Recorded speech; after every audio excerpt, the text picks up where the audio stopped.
Gold, trusted gold buyers. మీరు తాకట్టు పెట్టిన బంగారాన్ని విడిపించి ఈ రోజు ఉన్న మార్కెట్ ధరకు కొనబడను.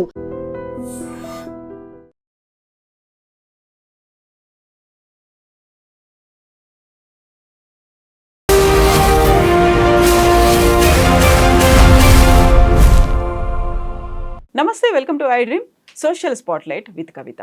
అమెరికా ఆర్థిక మాంద్యం అంచున ఉంది. అందుకే నిత్యావసర ధరలు పెరుగుతున్నాయి, ఉద్యోగాలు కూడా పోతున్నాయి అనేటువంటి ఒక లెక్కను చెప్పింది ప్రముఖ క్రెడిట్ రేటింగ్ ఏజెన్సీ మూడీస్. యాక్చువల్గా అమెరికాలో ఆర్థిక మాంద్యం అంటే గతంతో పోలిస్తే ఇప్పుడు అది ఎలా ఉంది, దానికి తగ్గట్టుగా చర్యలు తీసుకుంటున్నారా, లేకపోతే భారతదేశంతో పాటుగా వివిధ దేశాల మీద విధిస్తున్నటువంటి టారిఫ్ల ఇంపాక్ట్ అమెరికా మీద ఉందా? మనతో పాటుగా ఉన్నారు ప్రముఖ global economist doctor Ravinder Raina. Ravinder గారు నమస్కారం. సో మనం ప్రతిసారి ఎకానమీ గురించి మాట్లాడుకుంటున్నాము, ప్రపంచంలో ఉన్నటువంటి ఆర్థిక పరిస్థితులు, భారతదేశం గురించి మాట్లాడుకున్నప్పుడు ఇప్పుడు ఎందుకని పర్టికులర్గా మనం అమెరికా మీద ఫోకస్ పెడుతున్నాము? మూడీస్ ఇచ్చినటువంటి ఒక లెక్క, ఆర్థిక మాంద్యం అంచున అమెరికా ఉంది అనేది, అది కూడా 2008లో ఎవరైతే అమెరికా ఆర్థిక మాంద్యంలో ఉంటుంది అని చెప్పారో వెరీ ఫస్ట్ టైం అదే మూడీస్ క్రెడిట్ రేటింగ్ ఏజెన్సీ ఇప్పుడు చెప్పింది. నిజంగా అలాంటి పరిస్థితులు ఉన్నాయంటారా? కవిత గారు, ఈ మధ్యకాలంలో మొత్తం ప్రపంచ ఆర్థిక వ్యవస్థలో జరిగే పరిణామాలు ఏదైతే ఉన్నాయో అవి చాలా విపరీతంగా జరుపుకుంటూ వస్తున్నాయి. అది ముఖ్యంగా ఏంటంటే మోడీ గారు ఇంపోజ్ చేసినటువంటి టారిఫ్స్ అది చాలా పాపులర్ అయిపోయింది. పర్టికులర్ ఇండియాని టార్గెట్ చేయడం అనేది ఇంకా పాపులర్ అయిపోయింది. 50% టారిఫ్స్ అనేది ఎక్కడ జరగనిది మన దేశం మీద ఇంపోజ్ చేయడానికి ప్రయత్నం చేశారు. ఇప్పుడు దాని యొక్క పరిణామాలు ఏంటి, అది అమెరికాకు అసలు మోడీ రేటింగ్కు సంబంధం ఏంటి? అలా చూసుకున్నట్టయితే కవిత గారు ఎలా ఉంటుందంటే, మూడీస్ అనేది ప్రపంచంలో one of the top rating agencies. మనకు రేటింగ్ ఏజెన్సీస్లో చాలా ఉన్నాయి రేటింగ్ ఏజెన్సీస్. దానిలో స్టాండర్డ్ అండ్ పువర్, S&P అంటారు, మూడీస్ అంటారు, ఇంకున్నాయి, చాలా ఉన్నాయి.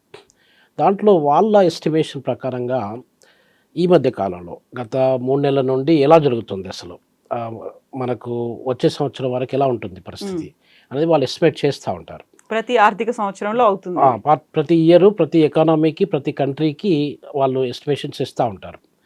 ఎలా ఉంది వాళ్ళ పరిస్థితి, ఎలా ఉంది, ఆర్థిక మాంద్యానికి దగ్గరలో ఉన్నారా, బ్యాంక్రప్సీకి దగ్గరలో ఉన్నారా, A+ కేటగిరీలో ఉన్నారా, A కేటగిరీలో ఉన్నారా, B కేటగిరీలో ఉన్నారా, B+ కేటగిరీలో ఉన్నారా, C కేటగిరీలో ఉన్నారా అని చెప్పి రకరకాల రేటింగ్స్ వస్తూ ఉంటాయి అన్నమాట. ఆ రేటింగ్ని బట్టి కూడా మనకు ఈ ఫారిన్ డైరెక్ట్ ఇన్వెస్ట్మెంట్స్ ఏదైతే ఉన్నాయో అవి వేరే వాళ్ళ ఇన్వెస్టర్స్ ఎవరైతే ఉన్నారో వాళ్ళు ఆ దేశంలో మనం ఇన్వెస్ట్ చేయాలా వద్దా, రిస్క్ ఏమైనా ఉందా అని చెప్పి చూసుకుంటారనమాట. ఆ రేటింగ్స్ అనేది చాలా ఇంపార్టెంట్. అయితే ఈ మధ్య కాలంలో చేసినటువంటి మూడీస్ రేటింగ్ ఎలా ఉందంటే, స్టార్టింగ్లో జస్ట్ ఫ్యూ వీక్స్ బ్యాక్ రేటింగ్లో అరౌండ్ 60% ఛాన్సెస్ ఉన్నాయి. 60% chances America can jump in to recession అనేది. అది మార్క్ జెండి అని చెప్పి అతను ఒక ఎకానమిస్టు. అతను మనకు 2008 ఎకనామిక్ ఫైనాన్షియల్ క్రైసిస్ ఒకటి వచ్చిందండి, ఇంతకంటే ముందు. ఆ ఎకనామిక్ క్రైసిస్ను ముందు ఫోర్కాస్ట్ చేసి చెప్పిన ఎకనామిస్టు అతను మార్క్ జోండి. ఆ మార్క్ జోండి కూడా అదే మాట చెప్పారనమాట, America is on the wedge of financial crisis, economic crisis, రిసెషన్కి దగ్గరలో ఉంది అని చెప్పి. సో ఆ రకంగా వాళ్ళ ఎస్టిమేషన్ అది రెగ్యులర్గా చేస్తూ ఉంటారు.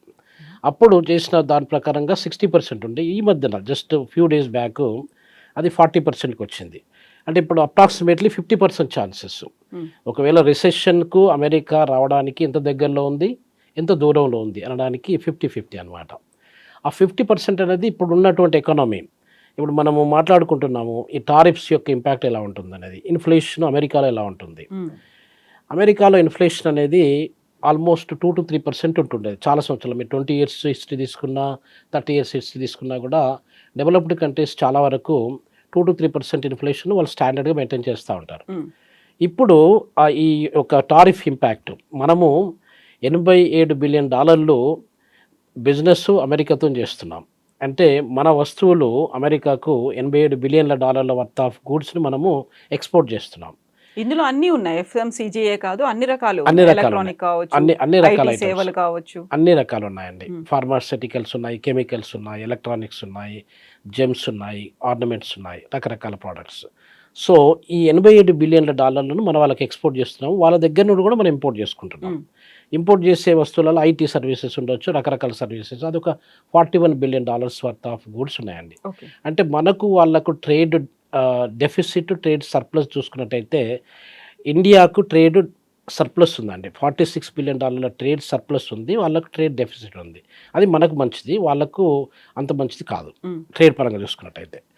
అయితే దీని ఇంపాక్ట్ ఎలా ఉంటుంది? ఇప్పుడు 50%, ఇప్పుడు 200% కూడా అని చెప్పారు ఒక మాట. 200% అంటే ఇక టూ మచ్ అది. Nobody can think of actually 200% tariff అనేది ప్రపంచ వాణిజ్య మొత్తం వ్యవస్థలో ఇప్పటి వరకు ఎప్పుడు జరగలేదు అది. ఒకవేళ అదే జరిగితే విండిక్టివ్ అనుకోవచ్చు కదా ఇంకా. అంటే డిగ్గింగ్ ద ఓన్ గ్రేవ్ అండి. ఇప్పుడు తన గోయి అతనే తవ్వుకుంటున్నాడు, ఆ కంట్రీ యొక్క గోయిని వాళ్ళే తవ్వుకుంటున్నారు అన్నట్టు అయిపోతుంది. ఇంకొకటి ఏంటంటే కవిత గారు, మనము ముళ్ళ పంచను, అది ముళ్ళ కంచెను కానీ ముళ్ళ యొక్క బాటను కానీ శత్రువు నడవాలి, శత్రువు చాలా హర్ట్ కావాలని చెప్పి మనము దానికి స్ప్రెడ్ చేసి పెడతా ఉంటాం, పరిచి పెడతా ఉంటాం. చివరికి ఏమవుతుంది, మన పిల్లలు మనకు దగ్గరలో, మన హార్ట్ దగ్గర ఉన్న వాళ్ళే వాళ్ళ దాన్ని నడిచిపోతారు, వాళ్ళే హర్ట్ అవుతారు. అదే జరుగుతుంది. వేరే వాళ్ళని ఎప్పుడు మనము చెడు ఉద్దేశంతో టార్గెట్ చేసి వాళ్ళు నాశనం కావాలి, వాళ్ళు ఇబ్బంది పడాలని చేస్తే ఇలానే జరుగుతుంది అనమాట. ఇప్పుడు ఏం జరుగుతుందంటే అమెరికాకు ఇన్ఫ్లేషన్ అనేది 2.7% యావరేజ్గా ఉంటుంటుంది. ఇప్పుడు ఆల్మోస్ట్ ఒక 1% ఇన్ఫ్లేషన్ రేట్ పెరిగినట్టే లెక్క. అక్కడ 3.5% ఇన్ఫ్లేషన్ వచ్చేస్తుంది. ఇప్పుడు ఇంకొక వచ్చే సంవత్సరం వరకు విదిన్ 1 ఇయర్, అంటే నెక్స్ట్ ఇయర్ ఆగస్ట్ సెప్టెంబర్ వరకు 4% పోవచ్చు అది ఇన్ఫ్లేషన్. 4% పోయినప్పుడు ఆ ఇన్ఫ్లేషన్ యొక్క ఇంపాక్టు అమెరికన్ ఎకానమీ మీద ఎలా ఉంటుంది?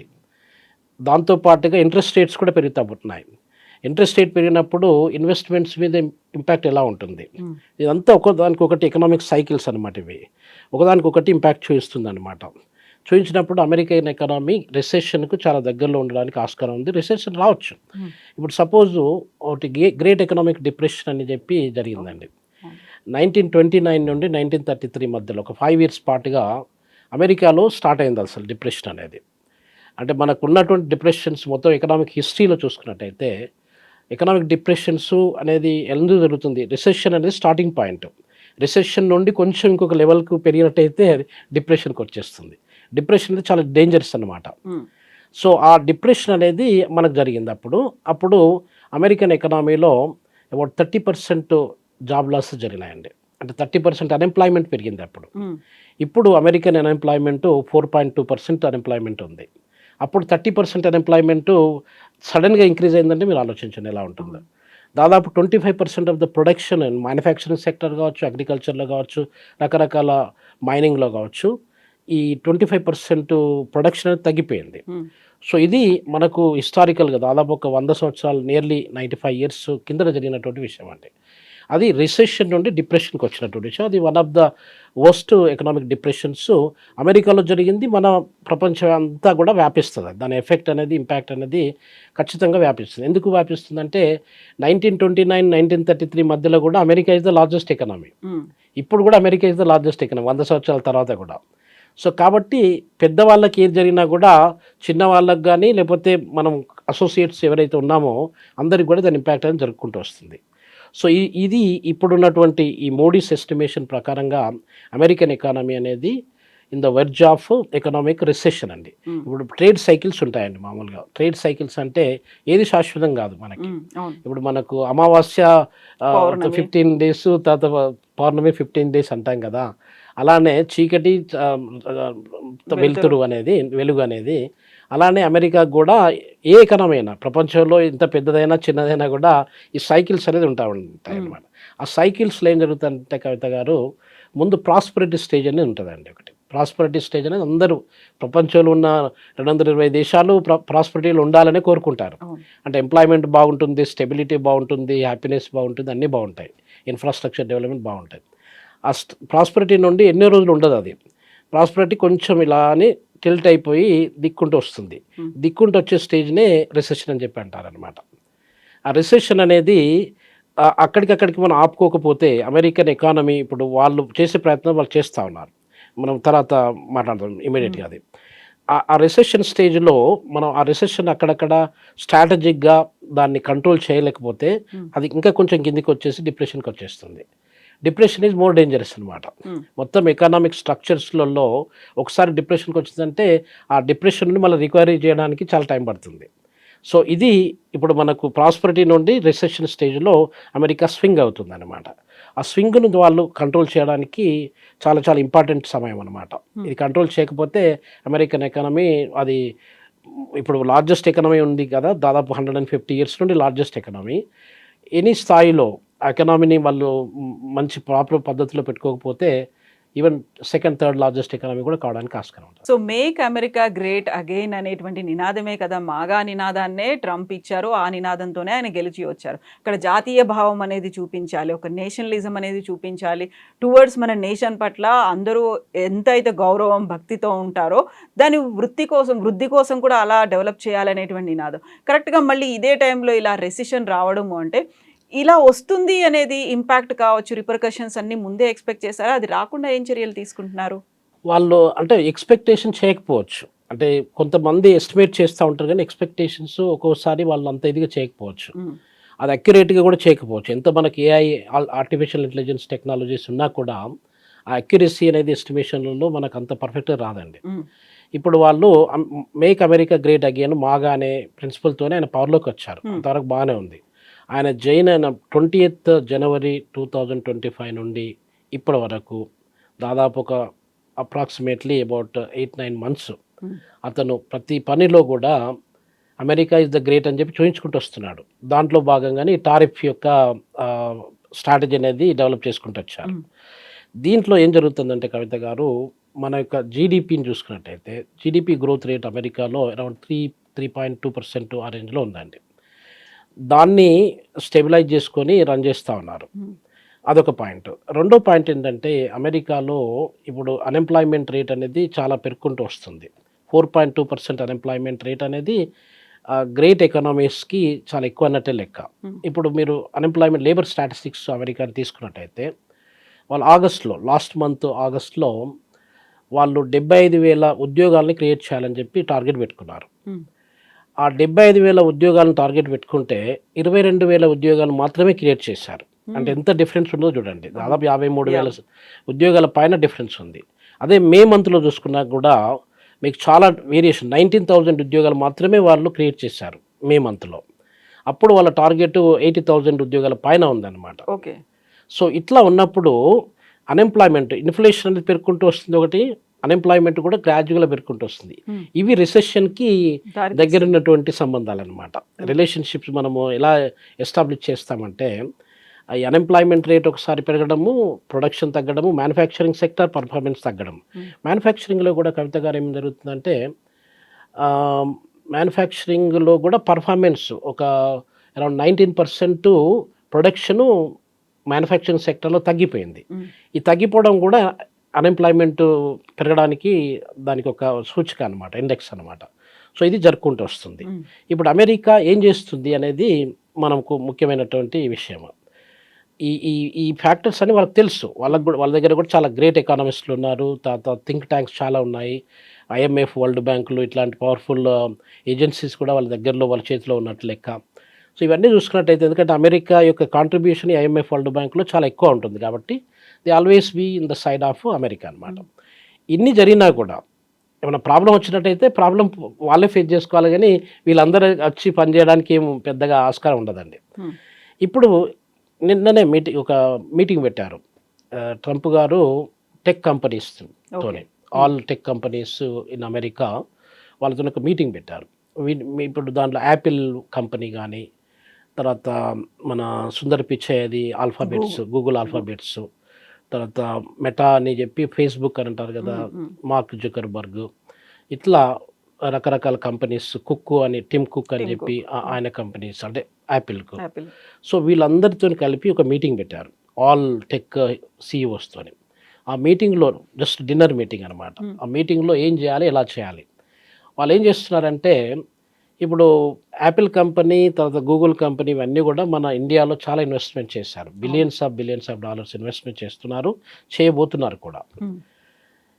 ఇన్వెస్ట్మెంట్స్ పర్టికులర్గా ఇండియాలో, చైనాలో, ఈ 2 కంట్రీస్లలో ఎక్కువ చేయకూడదు. మీరు ఎక్కడన్నా చిన్న చిన్న కంట్రీస్లో ఏదన్నా వైబ్రెంట్ డైనమిక్ కంట్రీస్ ఏదైనా ఉంటాయి అక్కడ చేయండి. Hmm. ఈ 2 కంట్రీస్లో మాత్రం చేయకూడదు. ఎందుకంటే America is the competitor for USA, India is also equally competitor for USA. అవును, అందుకే కదా చైనాలో పెట్టుబడులు పెట్టకండి, ఆ భారతీయులని మీ ఉద్యోగాల్లోకి తీసుకోకండి అనే మాట గతంలోనే చెప్పాడు కదా. అవును. సో ఇది యాంటీ ఇండియన్ అనేది అది బాగా రైజ్ అవ్వకుంటూ వస్తుందండి. సో దాంట్లో భాగంగా వాళ్ళు ఏం చెప్తున్నారు, సుందర్ పిచ్చే మనవాడే, Hmm. ఇండియన్ అతను, ఇండియన్ బార్ను టెక్ హీరో. తర్వాత సత్యనారాయణలో కూడా మనవాడే, మన హైదరాబాద్ అతను. సో ఇద్దరు కూడా they were there in the meeting. ఇప్పుడు వాళ్ళు Americans, almost like Americans, because they are working for American companies. వాళ్ళని ఏం అడుగుతున్నారంటే, టిమ్ కుక్ను అడిగాడు, మీరు ఎంత ముందు ఇంకా కొద్ది రోజులలో ఈ ఇయర్లో కానీ ముందు ఎంత ఇన్వెస్ట్ చేయాలనుకుంటున్నారు అని చెప్పి అడిగారండి. అతని ఆన్సర్ ఏంటంటే, సార్ మేము $600 బిలియన్ ఇన్వెస్ట్ చేయడానికి రెడీగా ఉన్నాం. ఏది, యాపిల్ కంపెనీ ఒకటే. $600 బిలియన్ అంటే చాలా పెద్ద అమౌంట్ అండి. ఇప్పుడు సింగపూరు ఎకనామీతో కంపేర్ చేసినట్టయితే almost double, okay, close to double అనమాట. సో అంత పెద్ద, అంటే పెద్ద ఆర్థిక వ్యవస్థలు ఏదైతే ఉన్నాయో వాళ్ళ మొత్తం ఇన్కమ్ చూసినట్టయితే కూడా $600 బిలియన్ ఉండదు. అటువంటిది $600 బిలియన్ ఒక్క టెక్ కంపెనీ ఇన్వెస్ట్ చేయడానికి, అమెరికాలో ఇన్వెస్ట్ చేయడానికి ముందుకు వస్తుంది. అలానే అదే సేమ్ క్వశ్చన్ సుందర్ పిచ్చైని అడిగితే $200 బిలియన్ వరకు వచ్చేస్తానన్నారు. సో ఈ డెవలప్మెంట్స్ ఏదైతే ఉన్నాయో మొత్తము ఈ యొక్క, ఇప్పుడు మనం ఒక కుండ ఉందనుకోండి, కుండకు మనం అక్కడక్కడ 2-3 చిల్లులు కొట్టాము, ఎంత వాటర్ పోసినా కూడా ఆ లీక్ అయితేనే ఉంటుంది. ఇప్పుడు ఇవన్నీ టారిఫ్స్ పేరు మీద కానివ్వండి, ఈ ఇన్ఫ్లేషన్ పేరు మీద కానివ్వండి, అన్ఎంప్లాయ్మెంట్, మ్యానుఫ్యాక్చరింగ్ సెక్టరు, ఇవన్నీ కూడా ఎంప్లాయ్మెంట్, లో లెవెల్ ఆఫ్ ఎంప్లాయ్మెంట్, ఇవన్నీ కూడా అమెరికన్ ఎకనామీ మీద దెబ్బతీస్తూ ఉంటాయి. అది మనం నీళ్ళు పోసిన కొద్దీ కారిపోతూ ఉంటాం. ఆ కారిపోకుండా వాటిని అతకడం అన్నమాట. ఇవి ఈ ఇన్వెస్ట్మెంట్ ద్వారా అతకడానికి కొరకు ప్రయత్నం జరుగుతుంది అనమాట.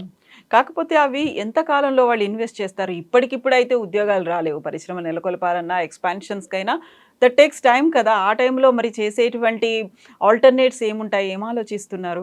ఆల్టర్నేటివ్స్ అనేది కవిత గారు, ప్రస్తుతానికి ఇప్పుడున్న పరిస్థితుల్లో ఆల్టర్నేటివ్స్ వాళ్ళకి ఏం దొరకవు ఇమ్మీడియట్గా. ఎప్పుడైనా ఏ ఎకనామీని ఫిక్స్ చేయాలన్నా, అమెరికా అనేది పెద్ద ఎకనామీ కాబట్టి ఆ ఎకనామీని ఫిక్స్ చేయాలంటే పెద్ద మొత్తంలో స్ట్రాటజిక్గా ప్లాన్ చేయాల్సి వస్తుందండి. ఇప్పుడు మనకు ఇన్ఫ్రాస్ట్రక్చర్ ఉందనుకోండి, ఫెడరల్ గవర్నమెంట్ ఎక్స్పెండిచర్ కూడా చాలా విపరీతంగా తగ్గుకుంటూ వస్తుంది. అది చాలా డెట్రిమెంటల్. ఇప్పుడు మిగతాది వాళ్ళకు హెల్త్ ఇన్సూరెన్స్, తర్వాత రియల్ ఎస్టేటు, ఇట్లాంటి బిజినెస్లలో, ఫార్మస్యూటికల్ కంపెనీస్, ఇట్లాంటి బిజినెస్లలో చాలా వరకు అవి మెయిన్ అనమాట. మొత్తం ఎకనామీలో ఎక్కువ శాతము పుష్ చేసేవి అవి అనమాట. దాంట్లో ఫెడరల్ గవర్నమెంట్ ఎక్స్పెండిచర్ తగ్గిపోతుందంటే, ఇప్పుడు మీకు ఇంకొక ఉదాహరణ ఏంటంటే, అమెరికన్స్ దాదాపు ఒక 1-2 ఇయర్స్ నుండి రిసెషన్ తర్వాత గ్రోసరీస్ కొనుక్కోవడానికి అప్పులు తీసుకుంటున్నారంటే మీరు ఆలోచించండి ఎలా ఉన్నారనేది. వాళ్ళ పరిస్థితి, ఆర్థిక వ్యవస్థ ఎలా ఉందనేది మనం ఆలోచించుకోవచ్చు. ఇప్పుడు మనము మార్కెట్కి వెళ్ళి ఏదో బియ్యము, పప్పులు, ఉప్పులు, కూరగాయలు ఇంకేదన్నా కొనుక్కొని వస్తున్నాం, చిన్న ఫర్నిచరు అదో ఏదో. దానికి మీరు అప్పులు తీసుకొని కొనుక్కుంటున్నారు. లేబాయి అంటే అక్కడ మీరు ఎంతో కొంత పే చేసి ఎవ్రీ మంత్ మీరు ఇన్స్టాల్మెంట్లో ఈఎంఐ కట్ చేయడానికి అలా పెట్టుకొని తీసుకొచ్చుకుంటాం. ఆ పరిస్థితుల్లో చాలామంది అమెరికన్స్ ఆ రకంగానే బతుకుతున్నారండి. దాదాపు 1.5-2 ఇయర్స్ మనకు రిసెషన్ వచ్చిన తర్వాత. అదొక పాయింట్. రెండో పాయింట్ ఏంటంటే కవిత గారు, అమెరికన్ ఎకానమీ అనేది లార్జెస్ట్ ఎకానమీ, నో డౌట్. అది దాదాపు $31 ట్రిలియన్ ఎకానమీ అనమాట. కాకపోతే వాళ్ళ అప్పులను చూసుకున్నట్టయితే కూడా అప్పులలో కూడా వాళ్ళే నెంబర్ 1, ఆల్మోస్ట్ నెంబర్ 1. జపాను ఇట్లాంటి దేశాలు కూడా చాలా అప్పులలో ఉన్నాయి. అవి అమెరికన్ మొత్తం అప్పు తీసుకున్నట్టయితే కూడా ఆల్మోస్ట్ $37 ట్రిలియన్ అప్పుల్లో ఉన్నారు వాళ్ళు. అప్పులో ఉన్నప్పుడు అంటే ఆదాయానికి వాళ్ళ యొక్క అప్పుకు ఆల్మోస్ట్ $6 ట్రిలియన్. మన ఎకానమీ ఎంతైతే ఉందో, భారతదేశ ఎకానమీ 4.2 ట్రిలియన్ ఉన్నట్టయితే అంతకంటే ఎక్కువ అమెరికన్ యొక్క డెఫిసిట్, బడ్జెట్ డెఫిసిట్ కావచ్చు, అది ఎకనామిక్ డెఫిసిట్ కావచ్చు, అంత లెవెల్లో ఉందంటే ఆలోచించండి. ఇక్కడ మీరు, మనం 4th లార్జెస్ట్ ఎకానమీ, మన భారతదేశాన్ని తర్వాత ఫ్రాన్స్ని కలుపుకుంటే, రెండింటిని కలుపుకుంటే almost the same amount of debt they have అండి. సో ఇలాంటి పరిస్థితుల్లోనేనా మనకి భారతదేశానికి సంబంధించి ప్రధానమంత్రి నరేంద్ర మోడీకి వరుసగా కాల్స్ చేస్తున్నాడు అనేది మనం పెద్ద పట్టించుకోవట్లేదు, ఆల్టర్నేట్ మార్కెట్స్ను కూడా వెతుక్కుంటున్నాము అనేది, దీంతో పాటుగా రష్యాతో, చైనాతో సంబంధాలు మెరుగుపరచుకోవడం, ఇవన్నీ ఇంపాక్ట్ అనేది ట్రంప్కు అర్థమవుతున్నాయి. దానికి తగ్గట్టుగా చర్యలు తీసుకోవాలి అనే దాంట్లో మనల్ని దూరం చేసుకున్నటువంటి భావన కూడా మొదలైందంటారా? కవిత గారు ఏం జరుగుతుందంటే మనకు 20 ఇయర్స్ పైన ఉండే ట్రంప్ అప్పుడు సీన్లో లేనే లేరు, మోడీ గారు కూడా లేనే లేరు సీన్లో. మన రిలేషన్షిప్ అమెరికాకు మనకు ఒక strong economic relationship, trade relationship బాగా వండుకుంటూ వచ్చింది. ఎందుకంటే అమెరికా నంబర్ 1 ఎకనామీ, తర్వాత టెక్నాలజీ పరంగా కూడా నంబర్ 1 ఎకనామీ. సో ఈ రకంగా మనకు వాళ్ళకి సంబంధం అనేది 20 ఇయర్స్ నుండి బాగా ఉందండి. ఈ మధ్య కాలంలో ట్రంప్ కూడా ప్రీవియస్ గవర్నమెంట్లో ఆయన ఫస్ట్ టర్మ్ గవర్నమెంట్లో ఉన్నప్పుడు అతను మోడీకి అతను మన ఇండియన్ గవర్నమెంట్కి మంచి సంబంధాలే మెయింటైన్ చేశారు. ఈ మధ్యన సడన్గా చేంజ్ అయిపోయారు. ఎందుకు చేంజ్ అయ్యారని అనేది మనకు అర్థమైపోతుంది సీన్ ఏంటనేది. రష్యా దగ్గర మనం ఆయిల్ కొనుక్కోవడం అనేది, యుక్రెయిన్ వార్ ఒకటి అనేది, ఇవన్నీ కూడా ఫ్యాక్టర్స్. పర్సనల్గా అది ఏదైనా కూడా కంట్రీ టు కంట్రీ చూసుకోవాలి, కానీ మనం పర్సనల్గా ఒకరిని లైక్ చేయలేదు అని అంటే ఆ లైక్ని అనేది ఈ రకంగా తీసుకొచ్చి ఒకరి ముఖం మీద కానీ ఒకరి మీద కానీ రుద్దడానికి ప్రయత్నం చేయకూడదు. అందులోనూ దేశ ప్రయోజనాలు, దేశ ఆర్థిక వ్యవస్థ చూసుకోవాల్సి వస్తుంది. అయితే ఇప్పుడు ఏం జరుగుతుంది కవిత గారు, మనకు ముఖ్యంగా ఇట్లాంటివన్నీ ఈ చర్యలు చేయడం వల్ల ఇప్పుడు చైనా మనకు దగ్గర అవుతుంది. అంటే ఇలాంటి మెజర్స్ వల్ల ఏమవుతుంది, వాళ్ళు ఏదో చేయాలనుకుంటారు, ఏదో సాధించాలనుకుంటారు. వాళ్ళ పాయింట్ ఏంటి, ఇక్కడ ఉక్రెయిన్ యుద్ధం ఆపాలండి. ఇప్పుడు ఏమవుతుంది, చైనా మనం దగ్గర అవుతున్నాం. చైనా దగ్గర కావడం వల్ల మొన్న ఇంకొక రీసెంట్ డెవలప్మెంట్ ఏంటంటే ఒక రైల్వే ప్రాజెక్ట్ పాకిస్తాన్లో, అది పెద్ద ప్రాజెక్ట్, రైల్వే ప్రాజెక్టు అది జరుగుతుంది. దానికి పెద్ద మొత్తంలో ఇన్వెస్ట్మెంట్ అవసరము. దాదాపు 3 times చైనీస్ టీము అంటే వాళ్ళ ఎక్స్టర్నల్ మినిస్టరు, వాళ్ళ టీం మెంబర్స్ అందరూ వెళ్ళి సర్వే చేశారు. దాన్ని సర్వే చేసి చైనా గవర్నమెంట్ దానికి పెద్ద మొత్తంలో ఇన్వెస్ట్ చేయాల్సినటువంటి ప్రాజెక్ట్ అనమాట. అది మీకు బెల్ట్ రోడ్ ఇనిషియేటివ్ అని, BRI అని చెప్పి అంటారు దాన్ని. బెల్ట్ రోడ్ ఇనిషియేటివ్లో భాగంగా చైనా అనేది అగ్రెసివ్గా ఇట్లాంటి పాకిస్తాన్ కానీ, నేపాల్ కానీ, శ్రీలంక కానీ ఇట్లాంటి దేశాల మీద కొంత ఫార్మర్ యుఎస్ఎస్ఆర్ కాలనీస్లో వాళ్ళు ఇన్వెస్ట్మెంట్ చేసుకుంటూ వస్తున్నారు. చైనా వాళ్ళకి అష్యూరెన్స్ కూడా ఇచ్చింది అసలు యాక్చువల్గా పాకిస్తాన్కి, మేము చేస్తామని చెప్పి. ఇప్పుడు కొంచెం they are taking a back step అనమాట. ఆ బ్యాక్ స్టెప్ అనేది మనకి ఇండియాకు ఒక మంచి బూస్టింగ్ అని అనుకోవడానికి మనం ఆలోచన చేసుకోవచ్చు ఆ రకంగా. కానీ ఇంకొక రియలిస్టిక్ ఆలోచించినట్టయితే కవిత గారు, that is not a real boost for us. ఎందుకంటే వాళ్ళకి సెట్ బ్యాక్ అవుతుంది, అంతే. వాళ్ళకి సెట్ బ్యాక్ అవుతుంది తప్ప మనకు దానికి వల్ల లాభం జరగదు. అది ఎకనామిక్ రీజన్, పొలిటికల్ రీజన్ కంటే ఎక్కువగా ఎకనామిక్ రీజన్ అనమాట. ఇప్పుడు వాళ్ళు Chinese are purely business people, more then Indians. Chinese are business people. ₹1 ఎక్కడైనా ఖర్చు పెట్టారు, ఒక RMBని ఎక్కడైనా ఇన్వెస్ట్ చేశారంటే దానికి 100 RMBలో లేకపోతే 1000 RMBలో ఎలా సంపాదించుకోవాలని ఆలోచించేటువంటి మెంటాలిటీ వాళ్ళది. ఇప్పుడు అంటే వయబిలిటీ, పాకిస్తాన్ ఎకానమీ అనేది చాలా డౌన్ అయిపోతుంది. ఆ పాకిస్తాన్ ఎకానమీలో మనము $2 బిలియన్, $5 బిలియన్ ఎంతైతే ఇన్వెస్ట్ చేస్తే మనకు రేట్ ఆఫ్ రిటర్న్స్ వస్తాయా రాదా అనే క్వశ్చన్ వాళ్ళ లోపల బాగా డెవలప్ అవ్వకుండా వస్తుంది అనమాట. ఇంకొక రీజన్ ఏంటంటే కవిత గారు, అరౌండ్ $1.5 బిలియన్ అది పాకిస్తాన్లో ఉన్నటువంటి ఎలక్ట్రిసిటీ కంపెనీస్ చైనీస్ ఇన్వెస్టర్స్కు బాకీ ఉన్నారు ఇప్పటికీ. అది ఇంతవరకు వాళ్ళు ఏం పే చేసే పరిస్థితుల్లో లేరు. సో ఈ ఫ్యాక్టర్స్ వల్ల వాళ్ళు వెనక ముందు ఆడుతున్నారు. మనకేదో ఫేవర్ చేయడానికి వెనక ముందు ఆడుతున్నారని మనము ఆలోచన పెట్టుకోకూడదు అనమాట. సో ఇప్పుడు ఇలాంటి పరిస్థితులు ఉన్నాయి, అమెరికాలో ఆర్థిక మాంద్యం అంచున ఉంది అనుకున్నప్పుడు సడన్ గా మనం తీసుకున్నటువంటి ఒక డెసిషన్ ఉంది చూడండి. ఇక్కడ GST స్లాబ్లని మనం తగ్గించుకున్నాం. యాక్చువల్గా గతంలో ఉన్నటువంటి 4 స్లాబ్లు కాకుండా ఇప్పుడు 2 స్లాబ్లే వచ్చాయి. ఆ తర్వాత వోకల్ ఫర్ లోకల్ అనేటువంటి కాన్సెప్ట్, ఆత్మనిర్భర్ భారత్ అనేటువంటి కాన్సెప్ట్. ఇప్పుడు అమెరికా కాకపోయింది, మిగతా 40 దేశాలకు పంచుకోవచ్చు, లేకపోతే అక్కడికి ఎగుమతులు చేసుకోవచ్చు అనుకున్నప్పుడు మళ్ళీ మన దగ్గర కూడా అలాంటి ఎస్టాబ్లిష్మెంట్ అనేది ఉందా? కంప్లీట్గా మనం ఎక్విప్డ్గా ఉన్నామా? మన అవసరాలన్నీ మన ఉత్పత్తుల మీదే డిపెండ్ అయ్యేలా చేయగలిగేటువంటి కెపాసిటీ మనకు వచ్చిందంటారా? స్వయం సమృద్ధి అంటాం మనం, అది ఉందంటారా మన దగ్గర? అది సెల్ఫ్ రిలయన్స్ అని అంటారండి ఇంగ్లీష్లో.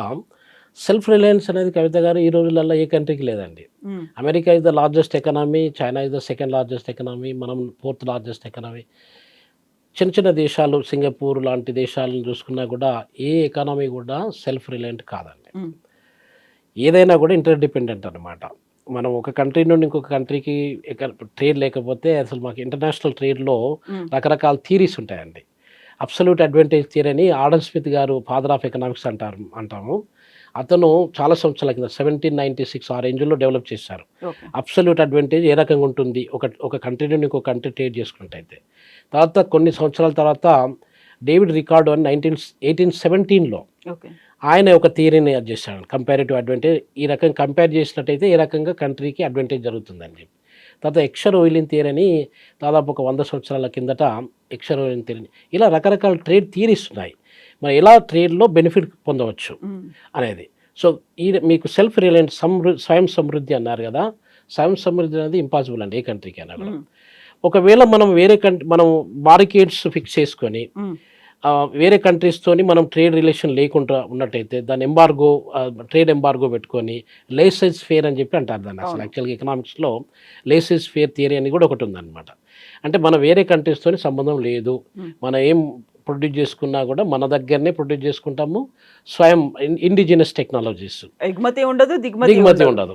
సో దాంతో అంటే అలా చేసుకోవచ్చు. కాకపోతే మనకు కంపారిటివ్ అడ్వాంటేజ్ అని జరగదు అనమాట. ఇప్పుడు సపోజ్ మనము డేట్స్ ప్రొడ్యూస్ చేయాలనుకోండి, డేట్స్ మన దగ్గర ప్రొడ్యూస్ చేసిన దానికంటే కాస్ట్ సౌదీ అరేబియాలోను అది మిడిల్ ఈస్ట్లో ప్రొడ్యూస్ చేసినది తక్కువ కాస్ట్ అవుతుంది. పెట్రోల్ కాస్ట్ మన దగ్గర ఉన్న పెట్రోలియం రిజర్వ్స్ కూడా అంత పెద్దగా లేవు, అరౌండ్ 20%. ఇప్పుడు మనం ఇరాన్లో కానీ లేకపోతే రష్యాలో కానీ తీసుకున్నట్టయితే మనకు తక్కువ పడుతుంది. సో ఇలా కాస్ట్ బెనిఫిట్ అనాలిసిస్ చూసుకున్నట్టయితే కవిత గారు, ఆ ట్రేడ్ అనేది అది 2 దేశాలకు కావచ్చు లేకపోతే మల్టిపుల్ కంట్రీస్తో ట్రేడ్ చేసినట్టయితే మనకు లాభదాయకంగా ఉంటుంది అనమాట. సో ఇప్పటికిప్పుడు మనం స్లాబ్లను సవరించుకున్నాము. నవరాత్రి మొదలైనటువంటి మొదటి రోజు అంటే సెప్టెంబర్ 22 నుంచి ఆ స్లాబ్లు అనేది వర్తించబోతున్నాయి. అన్ని రేట్లు తగ్గుతున్నాయి. మరీ ప్రీమియం బ్రాండెడ్ ప్రొడక్ట్స్ అయితేనే 40% దాంట్లో ఉన్నాయి. మన జిఎస్టీ అంటున్నారా? Exactly. జిఎస్టీని చూసుకున్నట్టయితే కవిత గారు సబ్స్టాన్షియల్గా అసలు జిఎస్టీ 28% అనేది చాలా ఎక్కువ అండి.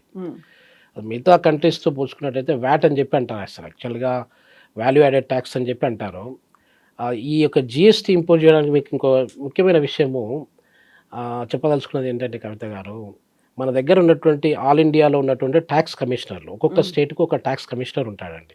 మన దగ్గర ఉన్న అన్ని భారతదేశంలో ఉన్న ట్యాక్స్ కమిషనర్లు, తర్వాత మన ఫైనాన్స్ మినిస్టరు జమ్మూ కాశ్మీరు, తర్వాత మన మేఘాలయ చీఫ్ మినిస్టరు, వీళ్ళందరూ ఒక 26-27 డెలిగేషన్ సౌత్ ఆఫ్రికాకి వచ్చారండి.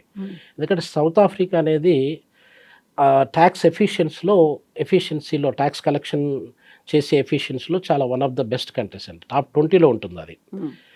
అప్పుడు నేను ప్రొఫెసర్గా ఉన్నాను, కేప్ టౌన్లో పనిచేస్తుండేవాడిని. కేప్ టౌన్లో నన్ను ఇండియన్ హై కమిషనర్ వాళ్ళు కూడా ఇన్వైట్ చేశారు ఆ మీటింగ్లోకి. సో అది అంటే అక్కడ ఒక దాదాపు 3 వీక్స్ పాటుగా ఈ యొక్క డెలిగేషన్ అనేది అక్కడ ట్యాక్స్ సిస్టాన్ని స్టడీ చేసి దాని తర్వాత మనకు ఇక్కడ జిఎస్టీని ఇంట్రడ్యూస్ చేశారండి. ఇప్పుడు చాలా దేశాలు మొత్తం మీరు ట్యాక్స్ హిస్టరీని తీసుకున్నట్టయితే, ఏ ప్రపంచంలో ఏ హిస్టరీని తీసుకున్నా, ఏ కంట్రీ హిస్టరీని తీసుకున్నా కూడా 28% అనేది, అంటే మీరు ఓవరాల్గా చూసుకున్నట్టయితే ఇన్కమ్ ట్యాక్స్ 30% పోతుంది, జిఎస్టీ 28% పోతుంది. అంటే ఏ ప్రోడక్ట్ కొన్నా కూడా మనం ఏదో రకం ట్యాక్స్, దాదాపు 60-70% ఆఫ్ ద మనీ మీరు ఎర్న్ చేసిన మనీలో ట్యాక్స్ పోయినట్టయితే మీరు ఎలా పోతారు చెప్పండి? ఎగ్జాక్ట్లీ. ఈ ట్యాక్స్లు ఐటీలతో పాటుగా అదనపు సెస్ అనేది కూడా ఉంది, ఇంపోర్ట్ ఎక్స్పోర్ట్ డ్యూటీలు అనేవి. మీరు ఇంట్లో నుండి కాలు తీసి బయట పెట్టారు, మళ్ళీ ఇంట్లోకి వచ్చే వరకు మీరు ఏ రకంగా డబ్బుల్ని డైరెక్ట్ ట్యాక్స్ ద్వారా కానీ ఇండైరెక్ట్ ట్యాక్స్ ద్వారా కానీ ఎంత స్పెండ్ చేస్తున్నారో మీకు తెలియకుండా స్పెండ్ అయిపోతుంది అనమాట. మీరు ఎర్న్ చేసిన మనీని ఇప్పుడు మీరు బిలియనీర్ కావాలనుకుంటే మీరు ఈ జీవితకాలం కాదు కదా, 6500 సంవత్సరాలు పడుతుందండి బిలియనీర్ కావడానికి. సో అటువంటిది బిలియనీర్లు ఒక్కొక్కరు తెల్లారితోనో లేకపోతే మర్నాడు ఒక వారం రోజులలోనో నెల రోజులలోనో బిలియనీర్లు అవుతున్నారు. ఇవన్నీ కూడా జిమ్మిక్స్ అండి. సో ట్యాక్స్లో మనకు 12% మీరు అడిగిన ప్రశ్నకు కవిత గారు 12% 18% స్లాబ్ చేశారు. ఇంతకుముందు 28% మధ్యన కూడా 1-2 స్లాబ్స్ ఉన్నాయి, వాటిని తీసేసి 12% 18% చేశారు. అలా చేయడం వల్ల రేట్లు తగ్గిపోతాయి న్యాచురల్గా. ఇప్పుడు ఫుడ్ మీరు మనం 5 and 18%, 5 and 18%, 12 and 28 ని తీసేశారు. ఓకే. సో ఇలా చేసినప్పుడు 5% అనేది ఎసెన్షియల్ కమోడిటీస్ ఏదో ఉంటాయి, సామాన్యుడు యూజ్ చేసే కమోడిటీస్ 5% స్లాబ్లోకి వస్తాయి. కొంచెం లగ్జరీ ఐటమ్స్ అన్ని కూడా 18% స్లాబ్లోకి వస్తాయండి. ఇంకా బ్రాండెడ్ కావచ్చు, టొబాకోలు, ప్రీమియం ప్రొడక్ట్స్ అన్ని 40% దాంట్లో ఉన్నాయి. అవును, అది న్యాచురల్. ఎందుకంటే టొబాకో కన్జంప్షన్ మనం తగ్గించడానికి, లిక్కర్ కన్జంప్షన్ తగ్గించడానికి ఎంత హెవీ డ్యూటీ చేసినా కూడా తాగే వాళ్ళు తాగుతూనే ఉంటారు, స్మోక్ చేసే వాళ్ళు స్మోక్ చేస్తూనే ఉంటారు. అది ఆల్వేస్ గుడ్, అంటే గుడ్ అని చెప్పడానికి లేదు, కాకపోతే that's how the government wanted to collect revenue అనమాట. అది జరుగుతుంటూ వస్తుంది. ఇప్పుడు ఈ 5% 18% చూసుకున్నట్టయితే కవిత గారు మనకు రేట్లు ఇప్పుడు మోడీ గారు నవరాత్రి సందర్భంగా దివాళీ సందర్భంగా ఇవన్నీ జరగడానికి ఆస్కారం ఉంది అని చెప్పి నిర్మలా సీతారామన్ గారు కూడా మన ఫైనాన్స్ మినిస్టర్ అనౌన్స్ చేశారు. సో అది రేట్లు తగ్గడానికి ఆస్కారం ఉంది.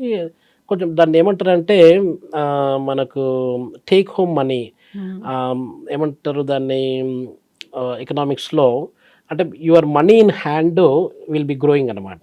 ఓకే. సో ఆ మనీని మనకు ఒక పవర్ ఇచ్చినట్లు లెక్క అనమాట. ఇప్పుడు మనం 100 రూపాయలు ఉన్నాయనుకోండి, 100 రూపాయలలో ఇంతకుముందు 28% ఉన్నప్పుడు ఎక్కువ శాతం ట్యాక్స్లు పెట్టేది. దాంట్లో ఇప్పుడు మనం 5% 18% పెడుతున్నట్టే ఆ రిమైనింగ్ మనీ అంతా మన చేతిలో ఉండడానికి ఆస్కారం ఉంటుంది అంత. సో అంటే పర్చేసింగ్ పవర్ అనేది మన చేతిలో ఎక్కువ ఉండడానికి ఆస్కారం ఉంటుంది అనమాట. సో మనం ఆలోచించి ఒక నిర్ణయం అనేది తీసుకుంటాం, మనం తీసుకోవడానికి ఆస్కారం ఉంటుందండి. సో దానికి తగ్గట్టుగా మనం కూడా మార్పులు చేసుకోవాలి కదా. ఇప్పుడు వోకల్ ఫర్ లోకల్, ఆత్మనిర్భర్ అంటే ఇక్కడ వాళ్ళకి కావాల్సినటువంటి ఇన్సెంటివ్స్ ఇవ్వడంతో పాటుగా అదర్ ప్రోత్సాహకాలు కావచ్చు, ఫెసిలిటీస్ కూడా కల్పించాల్సిన అవసరం ఉంటుంది కదా. చూడండి కవిత గారు, ఇప్పుడు గవర్నమెంట్ మన దగ్గర ట్యాక్స్ కలెక్ట్ చేయండి. ఇప్పుడు ఐస్లాండ్ ఉందనుకోండి, గవర్నమెంట్ ఐస్లాండ్ కానీ, నెదర్లాండ్స్ కానీ, ఫిన్లాండ్ కానీ, స్కాండినేవియన్ కంట్రీస్ ఉన్నాయి, డెన్మార్క్ కానీ, వాళ్ళు ట్యాక్స్ రెవెన్యూ దాదాపు 60% ట్యాక్స్ కలెక్ట్ చేస్తారు. 55-60% ట్యాక్స్ కలెక్ట్ చేసే దేశాలలో అవే ఉన్నాయన్నమాట. ఆ ట్యాక్స్ కలెక్ట్ చేసినప్పుడు ఆ రకంగా ప్రపోర్షనేట్గా ఆ రకంగా కూడా ఫెసిలిటీస్ గవర్నమెంట్ వాళ్ళకి ఇస్తుంది. ప్రాపర్ ఇన్ఫ్రాస్ట్రక్చర్ ఉంటుంది, ప్రాపర్ సెక్యూరిటీ ఉంటుంది, సేఫ్టీ ఉంటుంది. ముసలోళ్ళు అయితే వాళ్ళకు వెల్ఫేర్ యాక్టివిటీస్ ఉంటాయి, అన్ని సపోర్ట్ ఉంటుంది. మన దగ్గర మన ట్యాక్స్ కడుతున్నాం కానీ ఎందుకు కడుతున్నాం అనేది మనకు తెలియదు, గవర్నమెంట్ కూడా తెలియదు. అది చాలా తప్పండి. సో కాబట్టి ట్యాక్స్ కలెక్ట్ చేసినప్పుడు గవర్నమెంట్ కూడా రెస్పాన్సిబుల్గా ఆ లెవెల్లో ఫెసిలిటీస్ను ప్రజలకు ప్రొవైడ్ చేసినప్పుడు మాత్రమే గవర్నమెంట్కును మన ట్యాక్స్ పేయర్స్కు ఆ రిలేషన్షిప్ కొరలేషన్ అనేది ఉంటుందండి. సో అది జరగనప్పుడు పీపుల్లో ఫ్రస్ట్రేషన్, అన్రెస్ట్ పెరగడానికి ఆస్కారం ఉంటుందండి. సో కాబట్టి ఇప్పుడు మనకు ఈ డిస్పోజబుల్ ఇన్కమ్ అంటారు దాన్ని. ఈ డిస్పోజబుల్ ఇన్కమ్ అనేది మనకు పెరుక్కుంటూ వస్తుంది. మనకు ప్లానింగ్లో కానీ, తర్వాత మనకు సేవింగ్, ఒకవేళ ఎక్కువ మొత్తంలో సేవింగ్ చేసుకుని ఏదైనా పర్చేజ్ చేసుకోవడానికి కానీ, ఫిక్స్డ్ ఐటమ్స్ కానీ, లేకపోతే ఫిక్స్డ్ అసెట్స్ కానీ పర్చేజ్ చేసుకోవడానికి అది ఆస్కారం ఉంటుందండి. దాంతోపాటు కవిత గారు ఇంకొక క్వశ్చన్ ఏంటంటే, ఇప్పుడు ఈ మధ్యలో జరిగినటువంటి డెవలప్మెంట్స్ మీరు అదేంటి అమెరికా అని చెప్పి అన్నారు కదా, 40 దేశాలది అని చెప్పి ఆల్టర్నేటివ్స్ వెతుకుతున్నాం అని అన్నారు కదా. ఆల్టర్నేటివ్స్లో కవిత గారు ఏం జరుగుతుందంటే, మనం ఆల్రెడీ ఎక్సర్సైజ్ స్టార్ట్ చేస్తాం. గత 2 వారాల నుండి ఎక్సర్సైజ్ అనేది కంటిన్యూ అవుతుంది. ఆ ఎక్సర్సైజ్లో భాగంగా గవర్నమెంట్ ఆఫ్ ఇండియా ఏం చేస్తుందంటే, అది పెద్ద బ్లో అనమాట.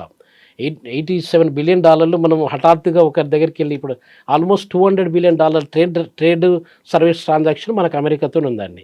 ఇవన్నీ మీద ఐటీ సర్వీసెస్ మీద కూడా they are going to impose the tax అనమాట. ఇట్లా కొత్త కొత్త పద్ధతులు, ఆయనకి ఏ ఆలోచన వస్తే ఆ ఆలోచనను ఆ రకంగా టారిఫ్ ద్వారా చేస్తున్నారు. ఇలా చేయడం వల్ల ఏమవుతుందంటే, ఇప్పుడు 40 కంట్రీస్ను మనం వెతుకుంటున్నాం, అదర్ కంట్రీస్ వెతుకుంటున్నాం. నెంబర్ 1, 40 కంట్రీస్ వెతకడం వల్ల ఇప్పుడు 20,000 crores పెద్ద మొత్తంలో ఇన్వెస్ట్ చేస్తున్నాం ఇదంతా ఈ ఎక్సర్సైజ్ మనం చేయడానికి. 20,000 crores మనము విత్ అన్ ఇన్ఫ్రాస్ట్రక్చర్ ప్రాజెక్ట్స్ మీద కానీ, ఎంప్లాయ్మెంట్ జనరేషన్లో కానీ పెట్టినట్టయితే మనకు పర్మనెంట్గా ఒక డెవలప్మెంట్ జరుగుతుంది. ఇది ఇట్లాంటి ఎక్స్పెండిచర్ అంతా కూడా మనకు వేస్ట్ ఎక్స్పెండిచర్ అయిపోతుంది అనమాట. అన్నెసెసరీలీ మనకు సడన్గా ఎవరో ఒక నిర్ణయం వల్ల, ఇంటర్ డిపెండెన్సీ వల్ల, వాళ్ళు తీసుకునే నిర్ణయం వల్ల మనకు దెబ్బపడేది ఇదనమాట. అవును, డిలే కూడా జరుగుతుంది. మనకు అంత పర్ఫెక్ట్ పార్ట్నర్ కూడా దొరకపోవచ్చు. మనం అదంతా స్టెబిలైజ్ చేయడానికి కూడా టైం పడుతుందండి. సో ఇప్పుడు గతంలో మేడ్ ఇన్ ఇండియా కాన్సెప్ట్ ఉండే, మేక్ ఇన్ ఇండియా కాన్సెప్ట్ అనేది ఇప్పుడు వచ్చింది. ఆ తర్వాత మేక్ ఫర్ గ్లోబల్ అనేది కూడా వచ్చింది. మేక్ ఫర్ ద వరల్డ్ అనే కాన్సెప్ట్ కూడా తీసుకొచ్చారు.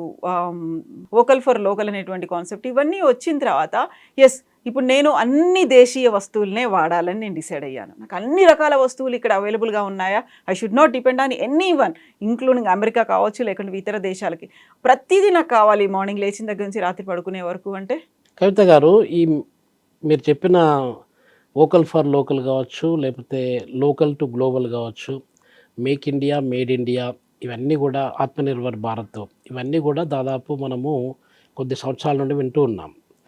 ఇదంతా కూడా మన ఎకానమీని ట్రాన్స్ఫార్మ్ చేయడానికి చేసే స్ట్రాటజిక్ డెవలప్మెంట్స్ అనమాట. అంటే ఇప్పుడు మనము ఎకానమీని డెవలపింగ్ కంట్రీస్ రూపంలో ఉన్నాం మనం ఇప్పటివరకు కూడా. అంటే మన యొక్క ఆర్థిక వ్యవస్థ పరంగా చూసుకున్నట్లయితే తలసరి ఆదాయంలో $2,200 మాత్రమే పర్ క్యాపిటల్ ఇన్కమ్ ఉంది. అతి కటిక దరిద్రమైన దేశము సుడాన్లో పర్ క్యాపిటల్ ఇన్కము $500 కంటే తక్కువగా ఉంది. ఇప్పుడు మనము కూర్చునేది ఎవరి పక్కన కూర్చున్నామంటే అట్లాంటి దేశాల పక్కనే కూర్చుంటున్నాం. దాన్ని ఆ లెవెల్ నుండి మనము డెవలప్డ్ కంట్రీగా తయారు చేయడానికి ఇవన్నీ కూడా మనకు అవసరం అండి. అయితే దాంట్లో భాగంగా ఇవన్నీ జరుపుకుంటూ వస్తున్నాయండి. అయితే జరుగుతున్నాయి, బాగానే ఉంది. ఇప్పుడు మీకు ఒక ఎగ్జాంపుల్ చెప్తాను. చైనా నుండి మనము $114 బిలియన్ వస్తువుల్ని మనం ఇంపోర్ట్ చేసుకుంటున్నాం. మనం ఎంత ఎక్స్పోర్ట్ చేస్తున్నామంటే దాదాపు 13 బిలియన్లు, లెస్ దాన్ $14 బిలియన్ మాత్రమే మనం వాళ్ళకి ఎక్స్పోర్ట్ చేస్తున్నాం. అప్రాక్సిమేట్లీ $100 బిలియన్ 99.2 99.3 అట్లా, అంటే $100 బిలియన్ అడ్వాంటేజు, కంపిటేటివ్ అడ్వాంటేజ్ కావచ్చు, ట్రేడ్ సర్ప్లస్ కావచ్చు, చైనా వాళ్ళకు ఉంది. ఇప్పుడు మనం వాడే వస్తువులు ఏ రకంగా చూసుకున్నా కూడా అది షూస్ కావచ్చు, లిప్స్టిక్లు కావచ్చు, హెయిర్ రిలేటెడ్ ప్రోడక్ట్స్ కావచ్చు, కాస్మెటిక్స్ కావచ్చు, మన హోమ్లో కన్స్ట్రక్షన్ మెటీరియల్ కావచ్చు, ఏ మెటీరియల్ ఏది తీసుకున్నా కూడా ఎక్కువ శాతము చైనా నుండి వచ్చే వస్తువులే ఉన్నాయి మన దగ్గర. ఇప్పుడు ఒకవేళ చైనా మనతోనే ఏమైనా డ్రామా ప్లే చేసింది అనుకోండి, ఇప్పుడు అమెరికా లాగానే, మన పరిస్థితి ఎలా ఉంటుందో ఆలోచించండి ఒకసారి. చాలా డెట్రిమెంటల్ ఎఫెక్ట్ ఉంటుంది. అంటే మీరు సెల్ఫ్ రిలయన్స్ అని చెప్పి అన్నారు కదా, ఆ సెల్ఫ్ రిలయన్స్ అనేది మనకు లేదు ఇంకా. సో ఇలాంటి గేమ్స్ చూడడానికి ఆస్కారం. అందు గురించి మన ట్రేడ్ రిలేషన్షిప్ చైనాతోని మంచి రిలేషన్షిప్ మెయింటైన్ చేసుకోవడం అవసరం మనకు. మనకంటే ఎక్కువ వాళ్ళకు కూడా అవసరం, ఎందుకంటే పెద్ద మార్కెట్ వాళ్ళకి దొరకదు అసలు యాక్చువల్గా. సో కాబట్టి ట్రేడ్ అడ్వాంటేజ్ అనమాట, దీన్ని కంపారిటివ్ అడ్వాంటేజ్ అంటారనమాట. సో మనము మన యొక్క ఎకానమీలో ఇప్పుడు ఏ కంట్రీకి మనం ట్రేడ్ తీసుకున్నా కూడా మనం కొంత ఎక్స్పోర్ట్ చేస్తున్నాము. ఆ ఎక్స్పోర్ట్ బేస్ను మనం పెంచాల్సిన అవసరం చాలా ఉందండి. మన మ్యానుఫ్యాక్చరింగ్ బేస్ని పెంచాల్సిన అవసరం ఉంది. ఇప్పుడు మనము ప్రతి ఒక్క భారతీయుడు అంటే మన కంపాట్రియేట్స్ అంటాం కదా, మన దేశభక్తి ఉన్న ప్రతి భారతీయుడు కూడా, అది ఏ చిన్న వస్తువు కావచ్చు, పెద్ద వస్తువు, ల్యాప్టాప్సే ఉన్నాయనుకోండి, చైనాలో ప్రొడ్యూస్ చేసిన వస్తువులు మనం కొనొద్దు. ఇండియాలో ప్రొడ్యూస్ చేసిన వాటిని కొంటూ ఉంటే వాటికి డిమాండ్ పెరుగుతుంది. డిమాండ్ పెరిగినప్పుడు వాటి ప్రొడక్షన్ కూడా పెరుగుతుంది. ప్రొడక్షన్ పెరిగినప్పుడు ఎంప్లాయ్మెంట్ కూడా పెరుగుతుంది. ఆ రకంగా మనకు అడ్వాంటేజ్ జరుగుతుందండి. సో కాబట్టి మనం అట్లా దీర్ఘంగా ఆలోచించడమే కాకుండా యాక్షన్, మనము వాక్ ద టాక్ అనమాట. అది మాట్లాడుతున్నాము, చాలా లీడర్స్ మాట్లాడుతూ ఉంటారు, రకరకాల పీపుల్ ఈ స్పీచెస్ ఇస్తూ ఉంటారు, రోజుకి మనం వింటూ ఉంటాం. అది వినడంలో పెద్ద ఇదేం లేదండి, తేడా ఏముండదు. మనం ఆ మాటను మనము నిలబెట్టుకొని, మన మాటను హార్ట్ మీద తీసుకొని ఇంప్లిమెంట్ చేసినప్పుడు, ఇంప్లిమెంట్ చేసి మనము దాన్ని, అంటే ప్రతిరోజు ఏ వస్తువు కొనుక్కున్నా కూడా, ఆర్నమెంట్స్ కావచ్చు, అది ఏది కొనుక్కున్నా కూడా, బొట్టు బిళ్ళలు కూడా కావచ్చు. ఇప్పుడు వినాయక విగ్రహాలు ఉన్నాయనుకోండి, ఈరోజు గణేష్ని నిమజ్జనం, వినాయక విగ్రహాలను ఎక్కువ ప్రొడ్యూస్ చేసే వాళ్ళే ఉంటున్నారు. సో అలాంటి, అంటే దానికి సంబంధించిన మెటీరియల్ తీసుకురావడానికి కూడా మనం చైనా మీద డిపెండ్ అయి ఉంటున్నాం అన్నమాట. సో ఇట్లాంటివన్నీ కూడా మనము తగ్గించుకుంటే బాగుంటుంది. మన యొక్క ఇప్పుడు దాదాపు 10 సంవత్సరాల నుండి తీసుకున్నట్టయితే, 10 సంవత్సరాల కిందట మనము ఎక్స్పోర్ట్ చేసే వస్తువులు $11 బిలియన్ ఉండే, 10 సంవత్సరాల తర్వాత $14 బిలియన్ వచ్చాయి. అది వాళ్ళు అగ్రెసివ్గా దాదాపు 60-65 బిలియన్ నుండి 114 బిలియన్ వరకు వాళ్ళు వెళ్ళిపోయారు. సో అది మనము ఇంప్రూవ్ చేసుకోవాలండి. ఈ వోకల్ ఫర్ లోకల్ కానీ, లేకపోతే మేక్ ఇండియా మేడ్ ఇండియా అనేది మనం ప్రాక్టికల్గా చూపించాలి. ఇండియన్ గూడ్స్ ఎక్కడ చూసినా కూడా, ఇప్పుడు అమెరికా ఎందుకు డెవలప్ అయిందండి? అమెరికా అనేది 1950s 60sలో ఎక్కడ చూసినా కూడా అమెరికన్ ప్రోడక్ట్సే కనిపిస్తుండేది. దాని తర్వాత జపనీస్ ప్రోడక్ట్స్ కనిపిస్తుండేది, ఇప్పుడు చైనీస్ ప్రోడక్ట్స్ కనిపిస్తున్నాయి. ఆ రకంగా వాళ్ళు అగ్రెసివ్గా డెవలప్ అవ్వకుండా వచ్చారు. అది మనం చేయాల్సిందనమాట. ఇప్పుడు దిస్ ఇస్ ఇండియా స్టార్ అనమాట. అది చేస్తే then we can always be successful. అలాగే సర్వైవ్ కూడా అవుతాం. అవునండి. Exactly. Thank you so much. Thank you అండి. నమస్తే. And for more videos, Please subscribe to iDream. Please subscribe to iDream. Please subscribe iDream. And please subscribe to iDream. For more videos, subscribe to iDream. please like, share and subscribe to the channel. Congratulations, iDream. Subscribe to iDream. Subscribe to iDream. So subscribe to iDream Media. iDream ki iDream team andarki huge congratulations. Please subscribe iDream Media. Please subscribe to iDream. Subscribe iDream. Please subscribe to iDream. iDream అంటే నా కళల ఛానల్ను subscribe చేసుకున్న నోరు తిరుగుతలేదు, మీరైతే గంట గుర్తు కొట్టండి. For more such videos, please subscribe to iDream. Subscribe to iDream. Please subscribe to iDream. Please subscribe iDream Media. Please do subscribe to iDream. Please subscribe to iDream Media. For best entertainment and information, please subscribe iDream. And don't forget to subscribe to iDream.